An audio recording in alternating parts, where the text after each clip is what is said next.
బంధు రైతు బీమా పథకాలు, భూ రికార్డుల ప్రక్షాళన, రైతులను సంఘటితపరిచేందుకు సమన్వయ సమితుల ఏర్పాటు తదితర కార్యక్రమాల ద్వారా తెలంగాణ ప్రభుత్వం వ్యవసాయ రంగంలో నూతన ఉత్సాహాన్ని నెలకొల్పింది.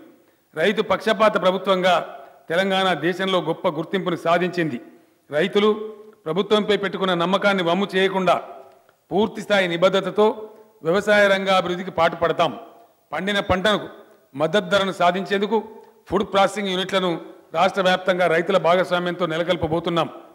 తెలంగాణ ఏర్పడగానే ప్రభుత్వం వ్యవసాయ రంగం సమస్యల పరిష్కారానికి నడుము బిగించింది. మొదట తక్షణ ఉపశమన చర్యలకు పూనుకున్నది. 2014 నాటి ఎన్నికల హామీకి కట్టుబడి 35,29,000 మంది రైతులకు సంబంధించిన 16,124 కోట్ల రూపాయల పంట రుణాలను ప్రభుత్వం మాఫీ చేసింది. సకాలంలో ఎరువులు, విత్తనాలను అందించింది.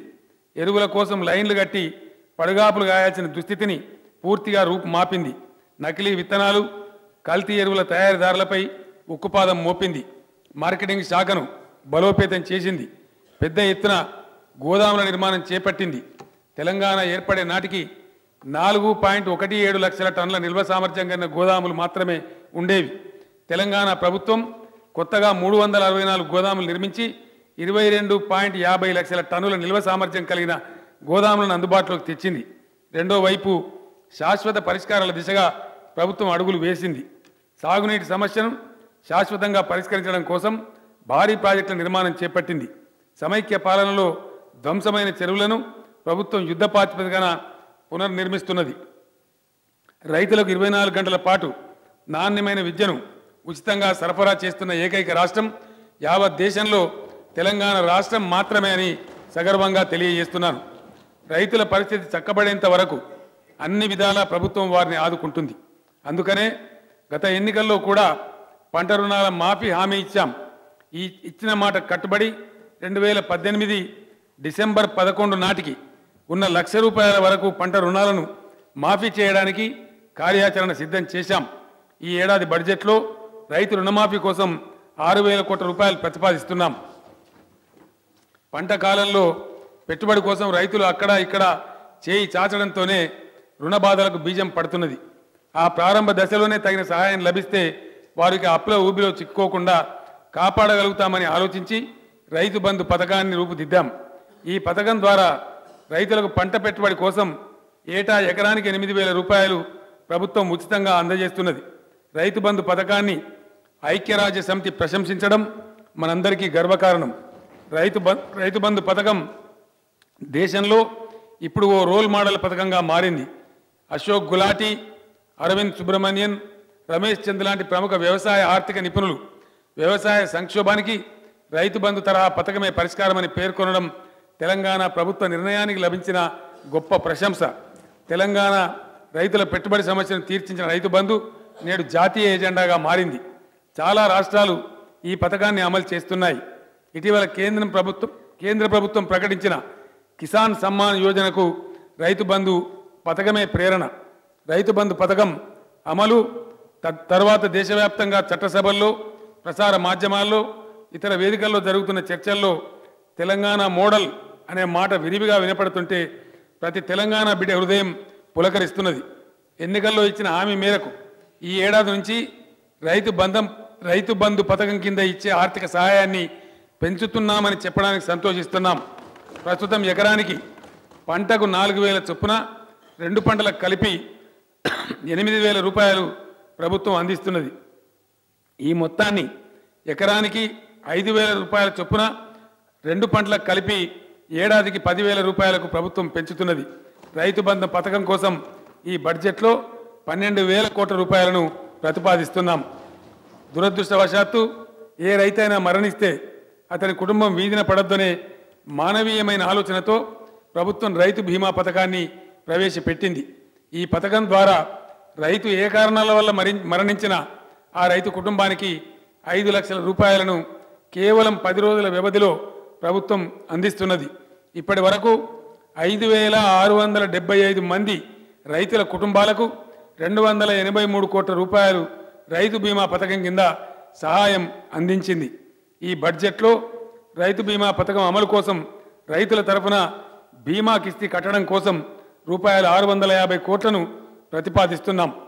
భూ వివాదాలను శాశ్వతంగా పరిష్కరించడం కోసం, భూ రికార్డుల నిర్వహణ పారదర్శకంగా ఉండడం కోసం దేశంలో మరే రాష్ట్ర ప్రభుత్వం కూడా చేయని సాహసం తెలంగాణ ప్రభుత్వం చేసింది. భూ రికార్డుల సమగ్ర ప్రక్షాళన కార్యక్రమం చేపట్టింది. ప్రభుత్వం చేసిన కృషితో దాదాపు 95% భూముల యాజమాన్యాల హక్కుల విషయంలో స్పష్టత వచ్చింది. మిగతా భూముల విషయంలో కూడా వివాదాలు పరిష్కరించి భూముల యాజమాన్య హక్కులకు సంబంధించి 100కు 100% స్పష్టత తేవడం కోసం ప్రభుత్వం కృషి చేస్తుంది. పేద రైతులకు అండగా నిలవాలనే సంకల్పంతో సాదా బైనామాల క్రమబద్ధీకరణకు ప్రభుత్వం పూనుకున్నది. సాదా బైనామాల ద్వారా జరిగిన భూముల క్రయ విక్రయాలకు చట్టబద్ధత కల్పించడం కోసం ప్రభుత్వమే ఉచితంగా రిజిస్ట్రేషన్ చేయించింది. భూముల రిజిస్ట్రేషన్ల వ్యవస్థలో ఇకపై 100కు 100% పారదర్శకత సాధించేందుకు సమూల సంస్కరణలకు ప్రభుత్వం శ్రీకారం చుట్టింది.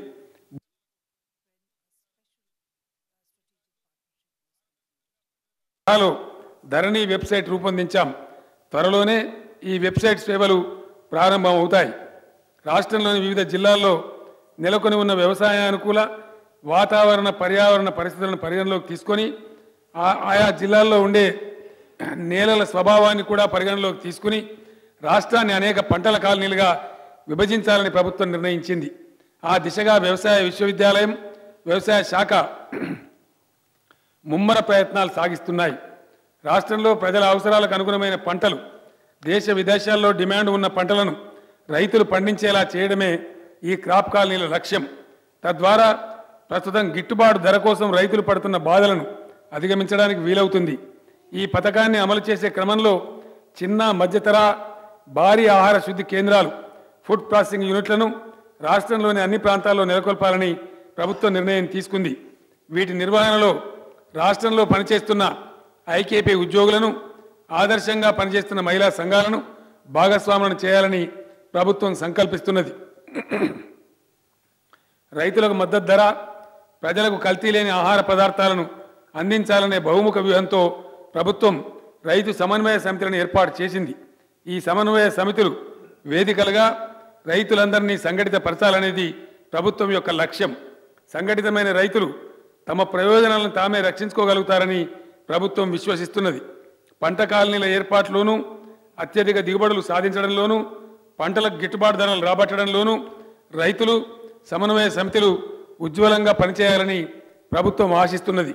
వ్యవసాయాన్ని రైతు సంక్షేమం కోసం, వ్యవసాయ అభివృద్ధి రైతు సంక్షేమం కోసం దేశంలో మరే రాష్ట్రం ఖర్చు చేయనంత పెద్ద మొత్తంలో తెలంగాణ రాష్ట్ర ప్రభుత్వం ఖర్చు చేస్తున్నదని యావత్ దేశం ప్రశంసిస్తున్నది. చరిత్రలోనే మొదటిసారిగా రాష్ట్ర బడ్జెట్లో వ్యవసాయ శాఖకు 20,107 కోట్ల రూపాయలను ప్రతిపాదిస్తున్నాం. సమైక్య రాష్ట్రంలో తెలంగాణకు సాగునీటి విషయంలో జరిగిన అన్యాయం అంతా ఇంత కాదు. కాగితాల మీద ప్రాజెక్టులు, కరువులతో అల్లాడే ప్రజలు అనే దుస్థితి ఆవరించింది. సమైక్య రాష్ట్రంలోనే పాలకులు జారీ చేసిన అనేక అధికారిక ఉత్తర్వులలోనే తెలంగాణ రాష్ట్రానికి కృష్ణా, గోదావరి జిల్లాల్లో 1350 టీఎంసీల నీటి వాటా ఉందని స్పష్టంగా పేర్కొన్నారు. కానీ ఈ నీటిని వాడుకోవడానికి అనువుగా ప్రాజెక్టుల నిర్మాణం మాత్రం జరపలేదు. నదీ జలాల్లో తెలంగాణ రాష్ట్రానికి ఉన్న వాటాను సమర్థంగా వినియోగించుకొని 1,25,00,000 ఎకరాలకు సాగునీరు అందించే లక్ష్యంతో ప్రభుత్వం నీటిపారుదల ప్రాజెక్టులను నిర్మిస్తున్నది. గతంలో ప్రాజెక్టుల నిర్మాణానికి అనేక దశాబ్దాల కాలం పట్టేది. కానీ తెలంగాణ ప్రభుత్వం 4 ఏళ్లలోనే 90% నిర్మాణ పనులు పూర్తి చేసింది. తలపెట్టిన అన్ని ప్రాజెక్టులకు అటవీ, పర్యావరణ, పరిపాలన అనుమతులను వివిధ కేంద్ర ప్రాధికార సంస్థల నుంచి పొందింది. ఉమ్మడి ఖమ్మం జిల్లాను సస్యశ్యామలం చేసే సీతారామ ప్రాజెక్టు, అటవీ, పర్యావరణ అనుమతులను సాధించుకున్నాం.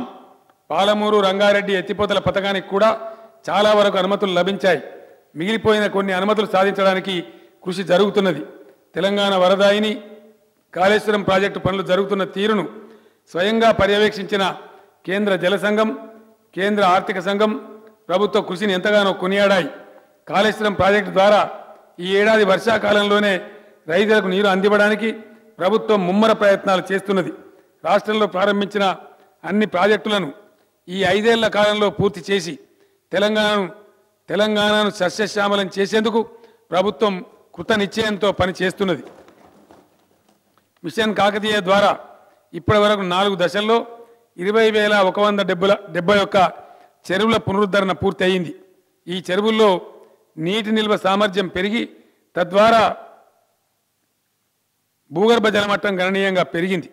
సాంప్రదాయ నీటి వనరులను పునరుద్ధరించే మిషన్ కాకతీయ పథకం దేశవ్యాప్తంగా ప్రశంసలు పొందింది. రాష్ట్రంలోని చెరువులన్నీ నింపడానికి వీలుగా గొలుసుకట్టు పునరుద్ధరించేందుకు ప్రభుత్వం ప్రణాళికను సిద్ధం చేసింది. రాష్ట్రంలో 12,150 గొలుసుకట్టుల కింద 27,800 చెరువులు ఉన్నాయి. గొలుసుకట్టులోని మొదటి చెరువు నిండి పారే నీరు క్రమంగా చివరి చెరువు దాకా చేరే విధంగా కాలువలను బాగుపరిచేందుకు ప్రణాళికను సిద్ధం చేశాం. ఈ ఏడాది నుంచే కాలువల ద్వారా చెరువులు నింపే కార్యక్రమం ప్రారంభించబోతున్నాం.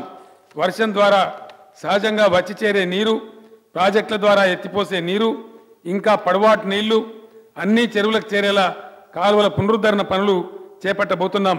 2019-20 బడ్జెట్లో నీటిపారుదల శాఖకు 22,500 కోట్ల రూపాయలు ప్రతిపాదిస్తున్నాం. సమైక్య పాలనలో తెలంగాణ గ్రామీణ ఆర్థిక వ్యవస్థ చిన్నాభిన్నమైపోయింది. సామాజిక జీవిక చెదిరిపోయింది. వ్యవసాయం పట్ల నిర్లక్ష్యం, కుల వృత్తుల పట్ల అనాదరణ కారణంగా గ్రామీణ జీవితం అల్లకల్లోలమైంది. వృత్తి నైపుణ్యం కలిగిన తెలంగాణ బిడ్డలు పట్టణాలు, పరదేశాలు వెళ్లి బతకాల్సిన దుస్థితిలోకి నెట్టివేయబడ్డారు. ఈ పరిస్థితిలో మార్పు రావడం కోసం ప్రభుత్వం ప్రత్యేక కార్యాచరణను రూపొందించింది. వివిధ కుల వృత్తులకు తగిన ఆర్థిక ప్రేరణ అందించి వాటికి పునరుత్తేజం కలిగించేందుకు చిత్తశుద్ధితో ప్రయత్నిస్తున్నది.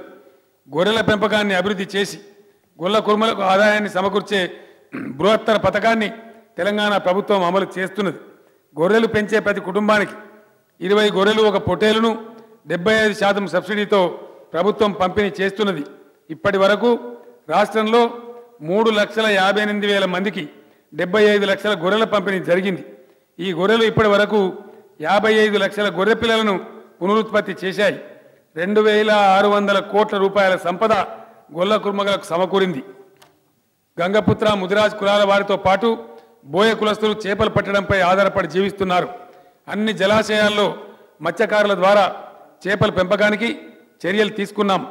ఇప్పటి వరకు మత్స్యకారులకు 128 కోట్ల చేప పిల్లలను, 4.27 కోట్ల రొయ్య పిల్లలను ప్రభుత్వం ఉచితంగా సరఫరా చేసింది. తమ వృత్తి ద్వారా ప్రజలకు విశేష సేవ చేస్తూ జీవిస్తున్న నాయి బ్రాహ్మణులకు, రజకులకు ప్రత్యేక సహకారాన్ని ప్రభుత్వం అందిస్తున్నది. విశ్వకర్మలుగా పిలువబడే ఔసుల, కమ్మరి, కంచరి, వడ్రంగి